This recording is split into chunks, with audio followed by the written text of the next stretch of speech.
Well, Mr. Jha, thank you very much for being with us on the telecast. And on that, in fact, we are also gathering more updates on these developments coming from Iran, as the Iranian foreign minister had made these statements. Now, the Israeli military has raised its national threat level following the strikes by the United States on Iran's nuclear facilities, allowing only essential businesses to operate. In a social media post, the Israeli Defense Forces Home Front Command has announced a prohibition on the educational activities, gathering and workplaces except for all essential sectors starting today. The statement reads, and I quote, with the approval of the Minister of Defense Israel Katz and following the situational assessment, it was determined that as of today, immediate changes will be made to the Home Front Command instructions. And as a part of changes, it was decided to shift all the areas of the country from partial and limited activity to essential activity. The instructions include a prohibition on all the educational activities, gatherings and workplaces except for essential sectors.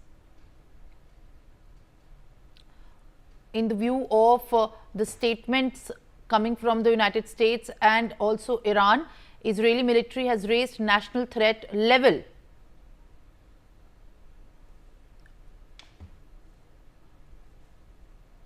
All right, Brigadier Sanjay Khanna continues to be with us. Appreciate your presence, sir, for being with us. Israeli military has also said that it raises the national threat level.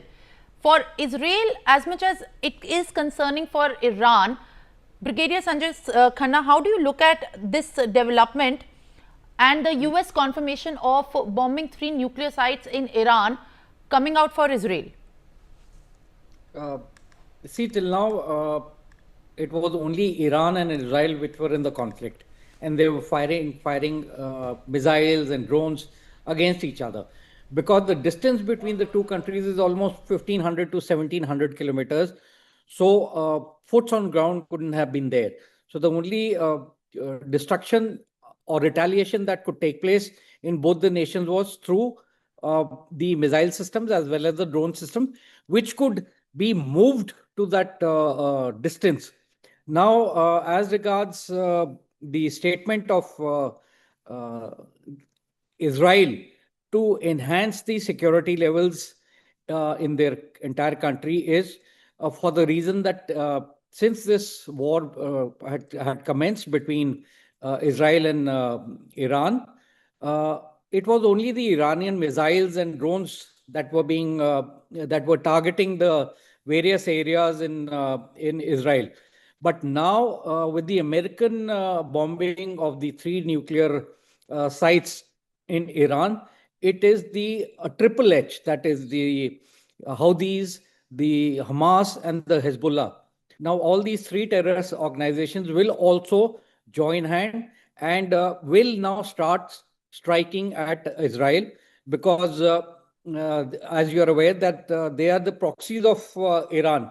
And now that Iran has faced so much of damage, he will surely activate his proxies and request them. And as it is, there has been a pause with these terrorist organizations and Israel not firing much at each other, which was happening around 1.5 years back. So it is anticipated that the Shiite militants from Iraq, Hezbollah, Hamas, and Houthis will target the Iranians, the Israelis, and hence they have to gear themselves up in a much higher state of preparedness. See, the Israelis have been used to these kind of things for many years. They fought so many wars. They've faced so much of attrition on their infrastructure, on their economy, on their defense installations. So they are used to it. But now it is going to be a no holds bar. And this is going to impact quite heavily.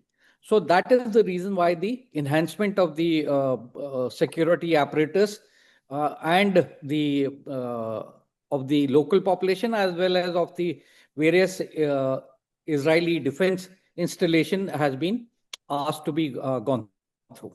Simran.